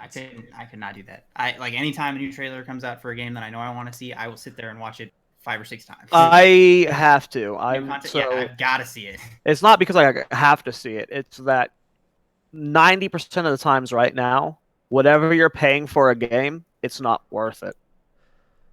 And I have to make sure whatever game I'm getting, especially for a AAA title, Death Stranding is going to be $60. Yeah. And that's just going to be for the standard edition. Yeah. And I'm going to I need to watch those videos before I spend a goddamn dollar on it. To know if it's a game I want to watch somebody else play or if it's a game I want to actually buy to play myself. And exactly. It's weird November is going to be an expensive month. I haven't played a lot of CD Projekt Red games. Nick, because most of them aren't fucking consoles. Yeah, exactly. Fair. That's why I don't. Yeah. I play a lot so of That's why I don't play God of War and stuff. I don't have any loyalty to them, but I'm willing to blindly just buy this game because of how much I want it to be that amazing experience. With Blizzard games, it's a love that's been created, and that's also true for Kojima, where I'm just I trust you. Here's my money. But we'll see. I really can't wait for Cyberpunk. I'm sad I won't get to play it. I'm sad I won't get to taste I need gameplay trailers. That's I don't have to watch every gameplay trailer. I don't have to watch every CG trailer. Right. I have to see gameplay at least in some form. Yeah. Because I don't even what we saw doesn't even it kind of looks like it might be like a Metal Gear style game. That's the kind of vibe that I was getting. But I really did not get much from it, even with what I just said. It was no from Death Stranding. Death Stranding. Yeah, everybody's clueless on Death Stranding, man. Well, that's what I'm saying. So I need to wait until I see a legitimate gameplay trailer before I'm pretty sold on the game. And you said it's coming to PC. Depends on how good the reception is. If I'm gonna be willing to buy it 6 months after release, but yeah, I'm 85% sure I'm buying that day one, but I need to have that review saying, hey, this is a great It's because game. He's an idiot, Forecourt. That's why. The question was, why can you see WoW behind him? Because he doesn't. He's playing video games while doing a podcast. He's hooked. He's rude. He's a rude boy. So we didn't talk about it. I want to go back to Baldur's Gate really quick because we need to do our NBA talk. But the Mind Flayers. But that trailer was absolutely incredible. Yeah. That transformation from the Mind Flayer, when it cuts to black and then you see the Mind Flayer and it's zooming out, chills. Yep. Yeah, so then, the lightning. Did you see the lightning in the background? Yeah, the Cthulhu. Yeah, Cthulhu's there. Well, there's not just Cthulhu there. There was also a bunch of other Mind Flayers. Yeah. I am just instantly erect from that trailer every time I watch it. It is so absolutely incrable. All right. It is all right. I've never so played beautiful. Baldur's Gate. It's D&D, obviously, if you're talking about Mind Flayers. Mm-hmm. It is exactly D&D. It is that universe. Exactly D&D. Yeah. So here's my question. Mind Flayers are pretty damn high level enemies, and that's the theme we're going with. So you're obviously starting out as a low level character, right? Well, we have no idea. Okay. Because we have absolutely no idea how they're delivering that narrative. Is it minions of the Mind Flayers or what? So with Baldur's Gate 1 and 2, it was essentially, how D&D, you have your leveling system 1 to 20. Yeah. You know, for a campaign. Let's say you just do a really long campaign, and eventually you do that. Yeah. Baldur's Gate 1 was essentially 1 through 10 for a D&D campaign, and Okay. Baldur's Gate 2 was 11 through 20. Oh. Accurate. So I don't know what they're going to do for Baldur's that's Gate cool. 3, but for Baldur's Gate 1 and 2, that's how they kind of did that scaling up to Mind Flayer tier. I don't know. Maybe Baldur's Gate 3 will have enough content in it to be a real 1 to 20. So you'll eventually be reworking your way up to Mind Flayers. Mind Flayers aren't a level 20 character thing. They're high level though. They're like It's the 14. biggest RPG they have made, and after playing Divinity 2, that thing is going to be massive. Yeah. Yeah. Wow. I'm excited. It's going to be a great game. And Yeah. that trailer, I really hope we get more from E3, like a release date. Fingers crossed. Yeah.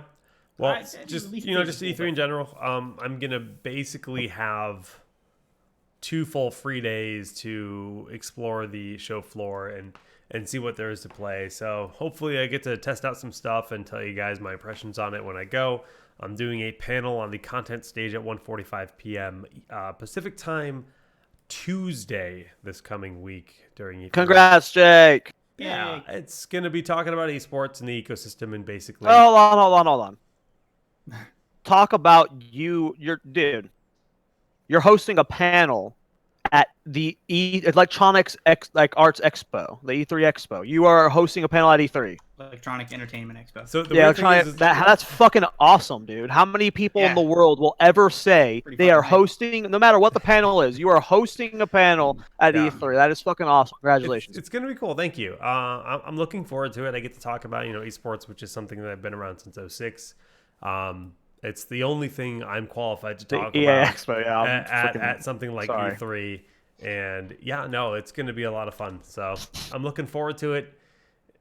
It's going to be a nice experience, I hope. So Yeah. Good stuff. yeah, I'll tweet out with. I think there's going to be a stream and everything for it, so I'll tweet out the actual URL and everything. It won't ever be anyone's favorite. Like, no one's going to be like, this is my favorite. But I think we can always, no matter what we want to say about the company, which is a lot, we could go on a big rant about it. Maybe one episode we'll dedicate to them. But every single E3, I'm always excited for anything Nintendo. Whatever they announce, Yeah. I'm going to be excited about. We already got some teasers of like the Pokemon and stuff, but whatever Sword and else Shield Nintendo, looks so good. Holy shit! I'm buying it for Stick, and he's going to let me play it before I let him play it because I want to play it that bad. I have You'll not buy played. it on mine, and I'll buy it on my brother's. I have that not too, played yeah. a Pokemon game in a long time. Yeah. I used to own a I DS. My played DS X. broke, but I played Black and White 2. I played X. Didn't play either of those, right? I just kind of it's more of the same. I lost the drive to play it. I didn't want to buy a 3DS or whatever the hell the console was. But even ignoring Pokemon, I had it doesn't matter what Nintendo do not interrupt my announces. Pokemon fucking hype, Sorry. okay? Big Jesus fanboy, Christ. sir. We already got Pokemon info though. It's not even E3 related. That video was, it just came out this week. The Pokemon Direct. It's also relevant news. It was just a few days ago. Yeah. It Sorry. looks so good. I really like. They honestly showed off co-op. They showed it off as being an online experience with 4 trainers running around together. I don't really. I'm holding my breath on Nintendo Online Dude, before. if it's gonna work, it's gonna be in a turn-based game because the connection doesn't matter, the ping doesn't matter. If it's gonna work, it's gonna need to not be Nintendo. Is my mindset. I mean, I'm with you, but it's just the fact that you can do it. Like, that's always something I've dreamed Have you ever played of. Pokemon MMO? It's really fun. No, I haven't. It's not official, and I don't have time. You do Played have it a time. long I do have ago. time. I have time. You have time. You've been gardening, dude. Hey, gardening's not bad. Listen. He's Don't doing hate- his don't hate on prep my work garden. for when class Dude, okay, the one thing, okay, listen. When that dog had that sword in its mouth, I mean, you're laughing, but am I wrong? Yeah. Am I wrong when that dog had that sword? Come on. Yeah, that's Yeah, like I'm right buying there. sword. I'm probably It actually looks going to buy great. both, but But Well, with that outside guy- of Pokemon, anything they announce, whether it's a new IP, like there's gonna be one new IP, right? Whatever that is gonna be freaking awesome. Yeah, Because anything they do just means that's Nintendo- potential for Nintendo Smash characters has too. quality. So- They do have Exactly. quality. Like, as much as I'd like to hate on Nintendo, it's largely just because they don't really understand modern gaming communities, and basically their net play is always shit, and I hate them forever for it. But they always target to kids, right? Well, they focus on their games, not so much about. Yeah. And the game is only how they perceive it, Right. and they don't want to listen to anybody else. They don't take feedback. Period. Yeah. I mean, it works, but it doesn't. You know. well, they're so good that it doesn't matter. Is there okay? So just really quickly before the NBA talk, is there a specific outside of Pokemon? Is there a specific Nintendo title that anyone is looking for? Animal Crossing. Oh, okay, Zach, I'm buying you that as well. I mean, like, wait! You guys are excited about? I love the original Animal Crossing on the Nintendo or the GameCube. Me and my sister put so many hours into that goddamn game. So sad. So many hours. Like Sims was okay, but Animal Crossings was where it was at. Animal Crossings, man. I'd be hyped for that. It's crossing singular, just so you know. Yeah. Nope, Crossings. What else? What else, Nintendo, Jake? What are you looking forward to? So what we can say is it's the guy that there's a guy in 4chan that leaked basically a bunch of information about what was going to be announced in the Pokemon Direct right before the Pokemon Direct. He called it all. He got the names of the Pokemon and everything. So it's like super credible. He in his post where he posted those leaks, he also leaked the next 2 Smash Brothers characters. One of them is a character, I can't think of his name. I think it's the main character from Dragon Quest, another old school Japanese RPG. Okay. So I saw that and I was like instantly not interested, not excited. Another counter. Another dude with a sword. Another dude with a counter. sword, right? Another counter. Yep.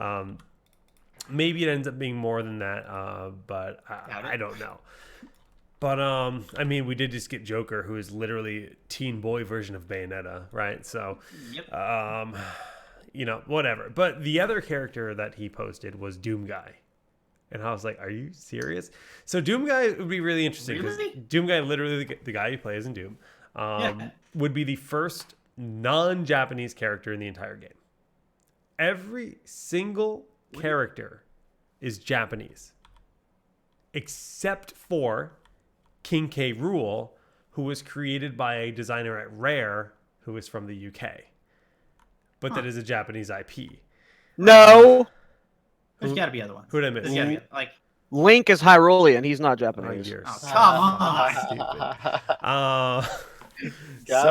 So it would be big for that regard because that would be a Western game designer getting I hate into the game. But yeah, you know, it's so just, you know, I know a lot about Smash. I've been around Smash for a long time. When Brawl came out back in 2005, 6? Yeah, it was a long time. I was a freshman in college, so I think it was like 4 or 5. 4, it might have been 4. I'm gonna say 4. There was an article that came out where Sakurai basically said like, oh well, we can't have guns in the game. Which haha, you look at Joker and you look at Bayonetta and all these other characters now. But that's why Snake's kit is all bombs, grenades, rocket launcher, you name it, because it's no bullet shooting handguns. They didn't want handguns and guns like that. Samus. Samus, look at Fox. It's a blaster. Yeah. It's a missile. I know. Trust me, it's stupid. They just didn't want like an AK-47, right? They this didn't is what I'm talking about. We need to spend an episode on Nintendo just shitting on them. Well, whatever. So, yeah, now they're doing Doom Guy, and I'm like, is he gonna have a chainsaw on? Is he gonna like, is he gonna like have a grapple where he like cuts into you with a chainsaw? Like, what are they gonna do if that's actually real? And I'm super excited about it. I can't see him doing Doom Guy. Like, the game is too gory for them to put somebody like Doom Guy in a game like when Smash. when you announced those were possibly the next 2 characters, I could not care any less. I really have no desire for those 2. So I'm super hyped if Doom Guy's in it. Don't get me wrong, but it doesn't make sense. I'm not hyped for Doom Guy. I'm a little hyped. I like Dragon Quest. The reason I'm hyped for Doom Guy is I think of him as being a really compelling situation for the kit. I think he could end up being a very different character and a very different play style, which is what I'm hoping for because of how different he stands out. He's an FPS character. Yeah. Right. The only thing that I can think of for me that I think about that would get me excited is Doom Guy being a gateway for other really cool characters that can come in from Well, like. I mean, I think everyone can agree that we'd rather see Master Chief. If they're going to give us Doom Guy, why don't they just give us Chief, right? Yeah. Right? I mean, they were essentially the same person. Pretty Or much. Shovel Knight first. Master Chief could have sticky grenades. There's actually some iconic things that would work and feel good. But who knows? Those are the rumors for Smash. Will we get news around E3? Who knows? But I guess it's NBA time, and then we'll talk about the beer. No, Zach and I haven't answered what we're excited for about Nintendo yet. Okay. Nintendo specifically? Hmm? Oh, well, I mean, Pokemon. That's the only thing I've seen so far that they're bringing to E3. Like what would you want to see rather? Is the question. What would I want to see? Sorry, that's what I should have said. Like what genre? Like which? Nintendo? If they were to make like a new game, like a new F-Zero. No, like if you were to like what game would you like to see? Like, would you want to see a new Star Fox at this? Wait, would you want aren't to they see making a new Star Fox? That's what I don't know. What do you want to see at this? Do you want? Talking about making a new Star Fox? But what do you want to see? I don't know if they are making one, but what do you want? Do you want a new Star Fox? What is the number one thing you would want to see at Nintendo right now? Is what my question is. More Zelda. Anything from Zelda. I want a new Fire Emblem game for the Switch. I love Fire. Like we talked about Final Fantasy Tactics. They have one. Like that one's the fucking Warriors one. I hate that style of game. Yeah. I don't like those. No, they're coming out with they're either coming out or came out with a Fire Emblem for the Switch. Not recently, not a new one, right? Within the last year. The newest Fire Emblem was only the Warriors one, right? No, there is a new Fire Emblem either coming out or. Well, don't shit talk me and make me look dumb if you don't know yourself. Well, I'm nobody knows. Oh, yeah, geez. 2/13/19, 3 Houses, Fire Emblem 3 Houses. Oh. And that's like Didn't even know it. No, look at that. That's wait, okay, no, you're right. All right. Well, I want another one. and that comes out July 26th, so you don't have to wait long for that. Oh, so it's not out then. Classic. No, it's coming out. Okay, so I'm not wrong then. I just didn't know about it. Yeah. Okay, well then I'm excited about. Okay, well That's then, what you're excited about. Well, I'm excited. I got what I wanted. Good. I want a new Fire Emblem. That was my point. We talked about Final Fantasy Tactics. You know, I love those Yeah. style of games. I love the positioning units, controlling a bunch of people. Yeah. I've always loved the Fire Emblem games. Despite what people say about the cheesy dialogue, I like the cheesy dialogue. It makes me smile the entire time. I also want Metroid Prime 4. I would love a new Metroid Prime, dude. They announced it. It's coming, but We've only seen like the logo. Metroid 4, right? So Jared, Yeah, you the obviously logo. missed the update because they came out with an update saying we're not happy, so we're starting over. So it's gonna be a while.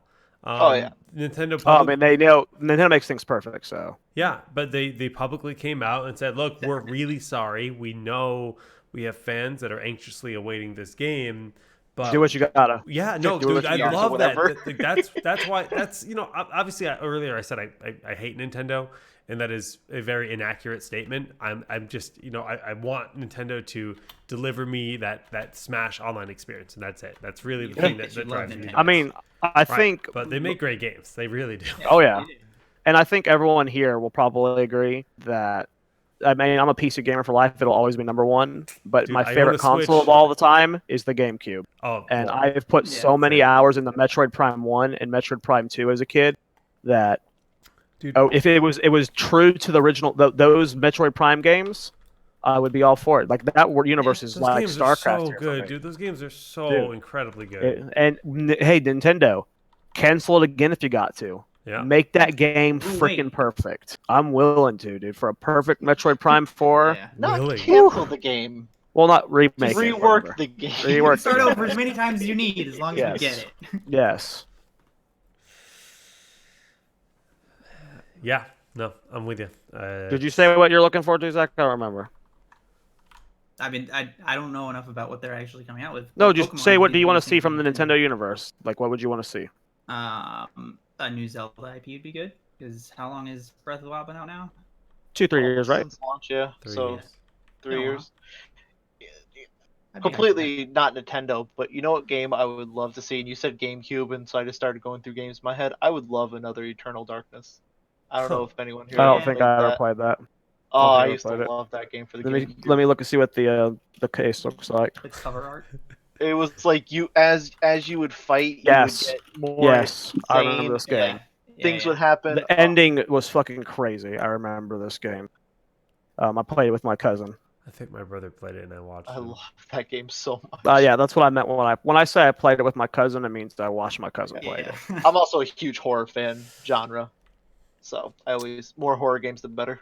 One of my favorite GameCube games of all time, Jet Force Gemini. Oh, dude, Jet Force Gemini had one of the coolest multiplayer experiences on the game. The drone, the little robot that flew around. Oh my god, so I love fun. that game. It was so Jet fun Force Gemini was good. because I was that little brother that watched my older brother play a lot of games, and that let me contribute. Right, I got to be a turret. I didn't have to worry about dying. That was my brother dying, and I helped. I contributed. It was super fun. Yeah. Speaking like of those tactical games, like whatever we were just talking about, Fire Emblem. Did you guys ever play Gladius on the GameCube? It was a style of game like that. Another really good GameCube game. Yeah. Oh, yeah, I did play Gladius. Ikaruga. That's It's the Gladiator game, but it's Final Fantasy Tactics style. Yeah. I'm just throwing out games, yeah. No, isn't there a Gladius on the phone that's like I don't know. Ikaruga? Is that what you're thinking of, Ryan? Yeah, there That's is what you're a thinking game of. like Yeah, Gladius. Peck the Mage played Gladius, dude. I love those style of games, even though it gets related to E3. But we were talking about GameCube. I mean, whatever. Yeah, we kind of. GameCube's awesome. It's normal to go on tangents when you start thinking about That's something. why Right? this is the best show we've ever Because done. we talk about whatever the hell we want, boys. Outside of Roll Need, which we should hopefully start doing again soon. Let's talk NBA. Oh my god. Yeah. How's that game going? I don't know. Who's playing? Warriors versus Raptors. It's the finals, you idiot. And Warriors are losing right now. Yeah, Down but 9. by 12. Okay, so we only get 3 minutes. Try and shut up. Is there anything you want to talk about before I ask my question? No, I want July 1st. Yeah. Well, we've had that talk before. That's when free agency starts, and that's when trades and everything This are is really the gonna... craziest free agency of all time. It's 5 maybe players not that are all now time, free to Rob. play. Yeah, there are so many that are out of their contracts right now, and they're all top players. Okay, here's my question, Ryan. Of the 2018-2019 season, what, and I'm talking regular season, not playoffs, what was your favorite moment of the entire year? Of the regular season? Of the regular season. I can answer mine because I knew what I wanted to say. Yeah, Go ahead. Mine was when Derrick Rose dropped 50. Okay. I almost cried with him. That was such a badass moment. That was such a cool game. That was my favorite moment of the regular season. It's not the regular season, so it's and I'll have to think about it a little bit more. But the first thing that did pop to my head was when Kawhi hit the buzzer beater. Yeah, versus the Sixers, where it took like the 3 bounces. Game 7. Yeah, that was probably my favorite. I don't even watch sports ball, and I saw that moment. Yeah, that moment was insane. Suspense. It's a game it's literally a game 7, and that's overtime right after I had no horse in the race, and I was up cheering. Like I was hyped. No, you hate Philly. Shut up. Well, but even like I think I would have been hyped even if Philly were the one to have hit that shot. Like that was just so cool. Yeah, that was such a good that was such a good shot. It's the perfect moment that you always hope for as a player. Like it's the last game of the series, the very last second, the buzzer's gone off. You hope, and it's an insane shot. And you have one of the league's best defenders, tallest men. His hand is in your face, and you're double teamed by Ben Simmons as well. Yeah, he gave up on the play. Well, yeah, he had given up, but at the start of it, he was double teamed, so he gets kind of credit. But it's a dream moment for him. Yeah, that was good too. I'll allow that as your answer. The only other thing, and this is very because obviously being a Celtic fan, there was a regular season game where Kyrie went off at the end of the game and hit a bunch of threes and pulled up. I remember that one. And he got really hyped with his Celtic shirt, and that was the moment that sticks out of my head from this season. But he'll be a net soon. So my second favorite, because I'm just a huge Klay Thompson fan, was when he broke the 3-point record this year. That was such a hype game, and Klay is awesome. So basketball's about to be over, huh? Yeah, but we have off season coming up, and this off season we're gonna be talking about it every week. We have summer league, we have off season sports ball. There is plenty to talk about. Yeah. Jeez. It is a year-round event. Oh God, I was so excited for it to be over. Too bad, but I It's hope only our fourth episode, and it's already intolerable. We've year been you'll watch literally it. watching you play this entire time. You can I know, handle but it. speaking of intolerable, That's Oh. fair. Bye, so Jared. much that he was done We with it. lost him. Oh, I guess that's the end So of NBA talk. you remember when we thought that he was going to disconnect right when he got in the call because he saw you playing and he hadn't gotten in? It just took him a while. He finally realized. The overlay is totally screwed because that. But Jared might come back. I mean, it's to be determined. He really wants in the beta. Blizzard gods, Yeah, he does. help that lad He out. does. He's on. If Friends I on ever get Friends in and the Family. beta, I will give him my account so he can play. Like, Don't announce that on a stream. yeah, don't. You can't say that. Now Oh, that's right. You just Sorry. got Don't do it. banned, dude. You just got banned. Whoops. I said if. It's all. You were never speculation. getting in now. You're like Well, you're in that that's new fine. guild I'm called blacklisted. Blacklisted. Ooh, and we've come full circle. But he deserves it. He's the person who literally wants it the most out of anybody ever. Yeah, like he spends time. He spends his free time not only watching other streamers that are playing it, but just like thinking about it, planning out routes. Yeah. Like he can't play other games anymore because he's just waiting for Classic. We I used to don't know play if he's games all the coming time. back. I am thinking about quitting my Horde character and just going to the PvE server and making an alliance so I can start practicing routes. Why don't There you you play go. your alliance guy on PvP? Because I you guess you can't could. have both. Yeah, I'd have to right. delete this tune. And why wouldn't you? I've got a lot of friends in this server, and 2 months is a long time, so I figure I'll hit 40 and fair. PvP with them. That's a fair reason. Yeah, this guild has like 1 million heroes people in it. Oh, Hey, ding! Ding. Hey, grats! Thanks. What's that, like 16? Yeah. Leveled up twice during this podcast. I'm so excited for E3 and our next podcast where we get to talk about everything that happened. All of the E3s that has occurred. Because I wasn't very. E3 is one of those things that has, especially with Sony not being there, I Mhm. kind of tuned back my excitement. But now as it gets closer and starting to hear these announcements, because even like a game that I really love, Yooka-Laylee, which was a remake of Banjo-Kazooie, like the spiritual successor, they just announced the Yooka-Laylee 2, which is going to be like heard of that. it's like 2.5D, so it's not going to be your full like platform 3D. It's going to be more like a Interesting. Super Mario 3D world. So like I'm even excited for that and like Sounds seeing exciting. more of that. So it's just this time of year you just get so many announcements and just so much great stuff. Where the hell is Jared? He's not even saying anything in like chat or He anything. gave up, or his computer just turned off, and it takes. He might have 15 minutes lost to power. start. We know that. There's always a chance he lost power. There's Dude, supposed to be storms like all week here too. So His PC is like, we need to get him a new PC. We need to like start a fund. the problem is he doesn't need a new PC to play Classic WoW, so he's not going to buy a new one. Valid. His PC. He told us it takes over 15 minutes to boot. I'm like, no. He has a solid state, just not enough room on his solid state for his operating system and games. Oh my god. Yeah. I'll probably give him one of my solid states. I literally have an extra one. I mean, I'm using 2, but I don't need to. I'm using Oh, I two literally as well. have an open solid state drive that I'm not going to use. Dude, I put classic on my M2 Easy. drive for no reason. You know, it's got like the But it's crazy read beautiful. write speed. I mean, you put it on there because you like Oh, Classic. I know, but like it's so. When I stream, my CPU is like using 2% now with the new setup I have and everything. It makes me a happy lad. But so yeah, no, I'm with you about E3 though. I wasn't really, excited about a lot of games over the years. E3 has kind of started to fall off, but this year is actually, kind of looking to be pretty darn good. Even though we've got stuff like EA Play happening this weekend, it's happening before E3. EA It's on Play, Saturday though. It's all like Yeah. kind of part of it. but it's them without going to the EA show floor. Yeah. So they're doing their own venue, they're doing their own thing, where you can go and play Anthem, the new Cataclysm. Ooh. Yikes. That was supposed to be out already. Yeah, and if you guys haven't seen all the basically the feedback is pretty much it looks like they took a blue Instagram filter, added some wind and lightning, and gave you like a quest to do.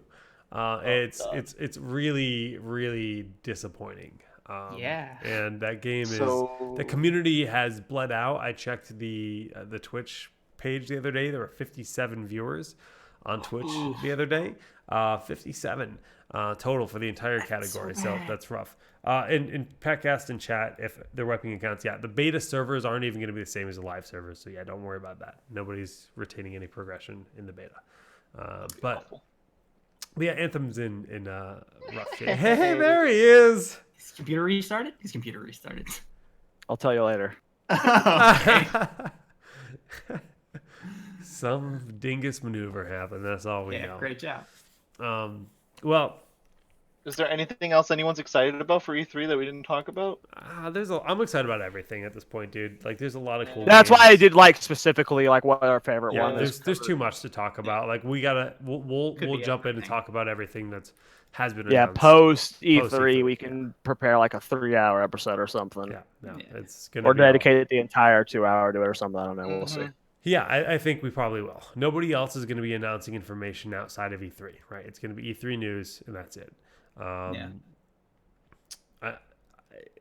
One thing that we haven't talked about in terms of like other things that have been announced outside of E3 in the past week, by the way, I just hit 1 gold on my tune. I feel rich. Is we didn't talk about the fact that the next Call of Duty game is called Call of Duty Modern Warfare. Or did we talk about this last week? We did talk. We brought it up, and I asked a question, and Jared answered it. It's basically about as far as we went into it. I don't know. It's not a remake, really though, right? excited It's not for a it. remake, but it's the same characters. but it's the same game. Yeah, I'm really excited for it. Wait. Yeah, it's essentially it's essentially what we're getting from the new Warcraft 3. It's not like what we got with StarCraft HD. That was like, an HD remake. This is like they're rebuilding the entire game. It's the same story, but it's not like an HD remake where it's not like classic WoW. Or it's the same game, they just They're modernizing it. They're remaking the original game. It's like Resident Evil 2. It's like what we would want. It's what Final Fantasy VII's getting. It's what Final Fantasy VII is getting. Or Resident Evil 2. That's the best way to put it. It's made in a whole different engine, so it's. And Modern Warfare 1 and 2, man, I put of the hours I put in the COD. Yeah, lots of time. Yeah, if I look at my Modern Warfare 2 for on story. Steam. Even just a single. Oh yeah, dude. So Tavish and Captain Price are freaking awesome, dude. Yep, they're the last names that I remember from a Call of Duty game. Every game since then has had they're awesome. Names, I don't remember any Captain, of them. dude. They're great. I'm hyped about it. Yeah. All right. No, absolutely. I mean, I got the recent COD. I get all of the CODs usually. Really? I don't hate COD. I don't hate COD, dude. I just don't think I'm a Halo guy. I love deathmatch shooters like that. I would buy Halo in a heartbeat. I like deathmatch shooters too. I'm with you on that. It's just I don't want to pay $60. So for 30, I'm in. Cut my teeth on deathmatch shooters. That's my jams, but like Under Tournament, Quake. Yes. Oh, that's arena shooters. This deathmatch. Yeah, it's a little bit different though. I would not call like what you get in COD and Halo comparable to Quake. I wouldn't either. An arena shooter is much faster paced, much more skill based, and oftentimes 1v1. I never played Quake in 1v1, but yeah, I can see that. Yeah, well, next no one's 1v1 scrubs. It's a shame that they haven't been able to kind of revitalize Quake as a thing, but it's the problem that we talked about this with like Dota and stuff. Hard games aren't fun, man. Too hard. I can appreciate it. But then you have melee. But then mechanically hard games aren't fun. Then you have melee. Melee's extremely mechanically hard, and it's fun. I know. It's like this weird outlier because it. But I think melee. I don't think melee works. Melee works for you, and it works for us. No, but why isn't melee as popular as Ultimate? Well, it's been local melee tournaments still have a lot of people. I'm not saying melee's bad, but I'm saying from a general standpoint, you can't get someone who wasn't into melee originally into melee right now. We cannot have this talk right now. We are going to talk about You can't start that. We are going to talk about Shinerbach, the beer of the week. It is a Texas beer from, it says small town, small brewery. It's from Shiner, Texas, which is southeast of Austin or something. It's like west of New Braunfels. It was about 30 minutes away from where I used to live. Oh, so have you been to the brewery? Yeah. Well, I've driven past it. I never went in, but I've driven past it before. You never stopped. But this is your beer of choice. Well, yeah. I mean, you can like book a tour if you wanted to. I wasn't going to go that far. Okay, he's okay. But like, all right. He's not like us, Jake. He's not like us. Yeah, I got a brewery result. It's different. Like, the brewery that they have, it doesn't have like a bar attached to it. It's the brewery. That's what's there. Okay. I think New England is different than the rest of the very country. Yeah. Texas and New England are. New England is very. Texas is too big to have. That makes sense. You know, because it's in the middle of nowhere. Like, I mean, Jared, New England as a entity is pretty big too, and we travel. You're not talking about. You shut your fucking mouth. You are not comparing New England to Texas. Yeah. The size of Texas. It takes 30 minutes for Jared to drive to my house, and we live in the same town. Let me just look at Google Maps because I got to do this for myself. All right. Yeah, let's compare this.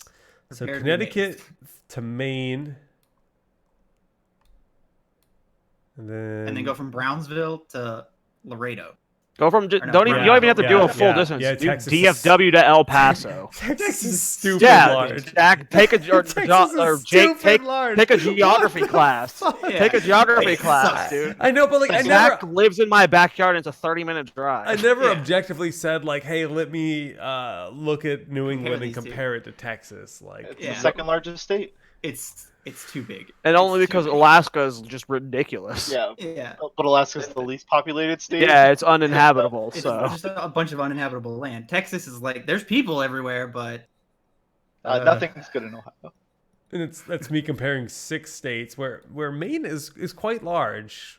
Maine's big, sure. Texas is fucking huge, dude. So, perspective on Texas: if you're in the furthest western part of Texas, in El Paso, and that piece of Texas, you are technically closer to the Pacific Ocean than you are to the Gulf of Mexico. It would take you longer to get to the Gulf of Mexico, all through Texas, than to drive across the rest of the United States. To get to the Pacific. That's crazy. When I have made the drive from DFW to California 3 or 4 times now, driving from DFW, which isn't even on the far east side of Texas, it's just kind of on the eastern side. Driving from DFW to El Paso is longer than from El Paso to California. Yeah. That's all. You spend more time in Texas than the rest of the states combined. Texas is big. Too damn big. Get this New England shit out of here. Okay, fair, but fair enough. Anyways, so this is a beer that you lived remarkably close to, considering the size of Texas. Sure. So you we're talking about beer. That's right. You could call this your hometown beer, right? At this point, have you ever lived closer to a brewery? I'm not like a brewery for a specific kind of beer. Like there was a Bud Light brewery like 30 minutes away from my house when I was growing up, but that's completely different. Yes, it is. Bud Light. Yeah, I mean, it's different, but no, I'd say it's probably the closest I've lived to a brewery for a larger name beer. I think the breweries we have here are different than the ones they have. There are some like the ones they have up there. There's some in like. I'm sure there are some, but they have so many in such a concentrated area that I'm sure there's some throughout Texas. But what I'm assuming is because of how many breweries you have in that area, it's much easier to develop that culture and that style of like brew. Like I completely agree. Like Rar and Sons is another beer that has a brewery in like the Fort Worth area, and they do like special things on weekends. They have a bar attached to their brewery where they can. Yeah, that's probably what's all over that they do, right? But I'm sure those are more in like major cities, because like they're only in like Fort Worth, Dallas, Houston, San Antonio. Yeah, whereas Shinerbach is like 40 minutes to an hour outside of the city. Whereas like you can have that here, but there also is going to be so much city in between where you're going. Whereas in Texas, you're just hitting. Yeah. So this is a Bavarian heritage beer, where I read the story. It's like basically people missed beer from back home. this is the common story for a lot of breweries that are Oh, yeah. older. So they started brewing, beer that reminded them of what they drank back at home, which is how they came up with this darker beer. 1913 is when they first started brewing this, so it's a pretty old beer, and it's every time I go to Texas, it's everywhere. You might see a Lone Star be a common beer, and you might see Shiner Second favorite. be the common beer. Lone Star is your second favorite beer. Yes. What I found interesting about Shiner, and sorry to cut you off. Actually, No. you finish, and then I'll give No, mine. no. I want want to hear your thoughts, Ryan. Well, no, I thought it's cool because it used to be only seasonal, and then it was Yeah. so popular that they made it. They demanded it. They year demanded round. And now they year have round. seasonal Shiner beers too. Yeah, there's a good strawberry one. Ruby Redbird's their grapefruit one. Don't believe that really for a minute, great. but Lone Star is a lager, right? Lone Star? I haven't don't had know. that beer in like 8 years. I'm pretty sure it's a lager. We're talking about Shiner. Anyways, It's a bock beer. That's good. Shiner is I don't know. It's very malty. It's very sweet. Mhm. Yeah, it's malty. I was Absolutely. in Texas 3 weeks ago in Houston, maybe 2 weeks ago. I'm really bad at just judging time in general, and I went to a brewery that was underwhelming to say the least. I tried a bunch of local beers. I went to several bars, and I made my whole objective to just try Texas craft beer in Houston, which, is a pretty large city. So I'm like, cool, there'll be something good. It was super interesting to me because every single bar or brewery had one IPA. And in New England, that is the polar IPA is not opposite. a thing here. IPA is king up here. And I'm not saying that's right or wrong, because I think IPAs can be terrible, absolutely awful. Like I'm not a fan of a lot of they IPAs. can. But New England is famous for their IPAs, right? Because we're just better than everyone else in making them. Sorry, it's not even a contest. But it was really interesting. So I went out of my way to try the ales and try the stouts and try whatever I could. The only beer I actually went home saying, wow, that was good, was a very salty sour called Haterade by Eighth Wonder, I think was the name of the brewery. And I thought that was actually a really good beer. Tasted like Gatorade. It really did. But it was a sour. Insane. It was a really cool drink. Intrigued. But everything else was just kind of what type of sour? I think it was on the farmhouse spectrum, but it was definitely a sour. But again, it tasted like it was very salty, citrus, but being a frontal note. But on Shiner Bock, this is kind of the beer I ended up defaulting to. It's a solid beer. It's probably the best beer we've had on the show so far. Easily. Definitely the best beer we've had on the show so far. I'm not going to say it's a 10, but I'd give it a 6.5. I'd give it a 6.5. Maybe a 6 yeah, No comeback mechanic. no comeback mechanics. Maybe a 6.2 or 3. But this is a beer that I would at a bar order and be happy with my choice, right? Yeah. I personally like it because you can sit and drink it continually, and it's not gonna ruin your day. But it's It's only like it's a good beer to 4%. keep drinking. Yeah, 4.4 I think or something like Whenever that. when I used to bartend, I always use Shiner Bock, and I know they're not the same, and that this is not what I'm trying to say, but it's like the drinkability and like kind of a very general. If you don't really know beer, and like people used to come in, I used to work at like a craft beer place. It's like, can I have a Yingling? And it's like, no, we don't carry Yingling. It was just not something we carried. And they're like, well, that's all I drink. I'm like, well, drink Shiner Bock. And I would always. It's a great alternative. It's very similar. Not obviously one's a Bock and one's an amber. So I know they're not the same. Yeah, Shiner's like they're maltier for sure. Yeah, it is, but they're very similar in that like kind of style. It's not like a crazy heavy IPA or anything like that. So I would always have Shiner just be the default option for a lot of people, and everyone always loved it. It's a drinkable beer. I like it. I'd probably give it, like you said, I'd give it between a 6 and a 7. It's the best beer that we've had so far, but it's not like I'm not going to go to the package store tomorrow and get it. I would get something different. In the first episode, Jared calculated the rating that we gave Sam Adams Boston Lager, and I think Land Shark was below that. Yeah, Land Shark was dog shit. It's Bud Light. It's Bud Light. Yeah, it's a no. Land Shark's like half Bud Light, half Corona. Corona, yeah. Yeah, It's it- like half. it really if you is, took a isn't Bud it? Light and a Corona and poured them into one bottle, you'd Yeah. have Land Shark. What a tragic beer. Yeah. So yeah, I don't know. I like it. I mean, Jared obviously couldn't get it. He was preoccupied today. I would like you to try it at some point. and let Yes, us know. Yeah, I the next time you're will. at my house, you'll have one because I've got plenty. There you Oh, go. there you go, Yeah, yeah. that's good. Well, you'll have to report back on it next episode. I drank a little bit of a dog shit one. He had a sip of his land shark, and that's it. I drank like a quarter of so it. again, Zoria is not a beer drinker, and part of this show and this experience is trying to introduce him to the world of beer, and figure out if he likes malty, if he likes hoppy. I think most people that start to drink beer do not start with hoppy. I think it's for a lot of people it ends up being an acquired taste, or they just I hated IPAs. Yeah. yeah. A lot of people. terrible. I liked them to begin with, but I'm weird. I'm that guy that likes the smell of gasoline. I'm that guy that likes the smell of paint. I do. Yeah. Jake, that's bad for you. I like the way it smells. Okay, and I'm not trying to say drinking IPA is like drinking gasoline. I mean, Look, man. If we ever meet in real life, I'm gonna bring some New England IPAs to you, and you'll get to try a delicious beer. But next week, I get to choose the beer, and we're going to Europe for the first time.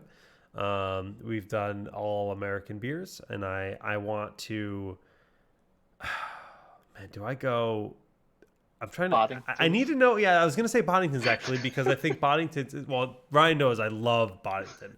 It's a cream ale. It's a creamy, delicious ale that I every time around my birthday we go to this European bar. And by the way, Ryan, my birthday is coming up, so I guess we're going. And I get. We're gonna get you a boot of it. Boots, like the big boot, and it's wonderful. I want to do that. Yeah, absolutely. That has to happen. It's confirmed right now. We're doing it. But it's been a while. But I love Boddington's, but I was gonna say Guinness, but I think Guinness. that's a little stout. Yeah, but Guinness pun is intended. really it's really different. It's a different spectrum that I don't think Don't Jared's ever eat. tried. it's less calories than most beer. Yeah. It's just very filling. Also, only another one that's only between 4% and 5%. Yeah, it's not super strong. It's not super alcoholic, and it's not very caloric either. But the problem I have with Guinness is if I'm having Guinness with a meal, I'll eat half of my meal because I Right. drank the Guinness. So Stick, we're inviting you on the next episode right now. The date is to be determined, and we're gonna have you help Jared find Boddingtons. This is your mission because I have no All right. faith in Jared at all. I can. He I can do this. him trying to buy Young Yingling. He ordered Young Link. He's Oh, like, no. can I have a Young Link? He's like playing Smash Brothers. Like I don't. Yeah, they didn't know what I was talking about.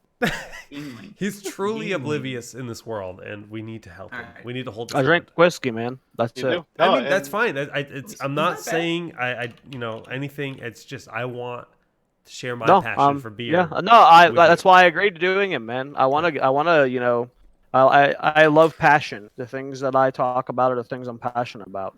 I like that you guys are passionate about it. I'm interested in learning about it. But you keep buying me dog shit ones. I'm tired of it. Well, Well, we're- Boddington's is one of my favorite beers. It is And like that's also why we said you need to take a picture next time you let us know what you have, and we can compare and Well, contrast. Zach, take the picture for me, and we're It's the good. one with a bee on it, right? I gotta look it up now. Oh my They God. have a bee on there. Yeah. Well, we mean when we wanted because we said we thought Yingling would have been a easy thing to get, and apparently it wasn't. Whether it was Jared or whether it was not accessible is a different story. It depends But on we where you want to to be able to see what you guys have, so we can. Yeah, say, I'll take a we picture. have that and go. Yeah, from yeah. there, 'cause Boddington then we can get comes- some good beers. in pints. They're yellow Yeah. cans. It's I the think one- they have the It's same like a thing yellow and a that black can. I think it has the same I thing know, Guinness has, yeah. like the little It has the capsule. capsule that helps it with the carbonation. Okay, Yeah. easy peasy. I've had this. It's good. It's good stuff. It's a very good, very old English Mhm. ale. But yeah, Sure, that's- McTurd.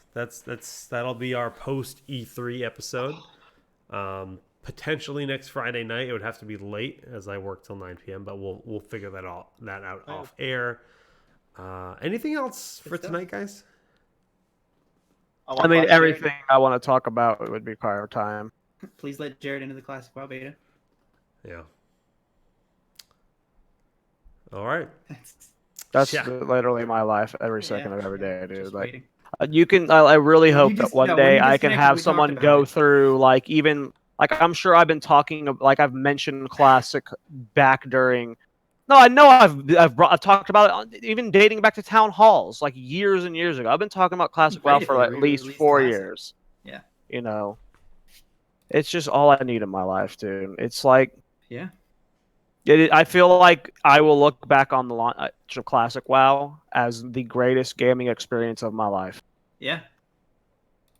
Unless I'm like So. VR, like VR is the only thing that I think will ever potentially be able to break what Classic WoW will do for me. Maybe it doesn't need to be VR, like a good VR game. Yeah. Just like any good, really well done VR game is the only thing that could ever top Classic WoW for me. And I would rip my nipples off the play right now. Oh, look at that gnome intro. No, you gotta let the intro play. You guys can't see his name, can you? No, we can't. Yeah. But I bet it's Zoya. It is Zoya. You did it wrong. Well, That's don't not- steal my name. What if I get in? It's on the PvE server. Don't worry. I'm leveling Alliance on the PvE server and Horde on the PvP server. Oh well. You're gonna have to ask Jake for your name. Listen, let's end this show so we don't have to talk about it, because I could go for an hour. Shout outs. Stick, start with you, man. Please let Jared in the classic WoW beta. That's the only shout out I've got. Please. Ryan. Please let Jared in the classic WoW beta. Please let all of us in the Classic WoW beta. Aww. Also, watch Roll Need. When Great show. it returns eventually. But you No, can start and at watch our episode 1. VODs. If Start you at haven't seen one. episode 1, Yeah. go It's a watch great it. show. It's on youtube.com/GG Classic We're all WoW in it. Dungeons and Dragons. All of us are in it. Yeah, and +1. +1. So +1. So, love you guys. We'll see you soon. Watch E3. Have fun at Ether, Jake. Let us know what you're excited for. And peace. Classic WoW hype up.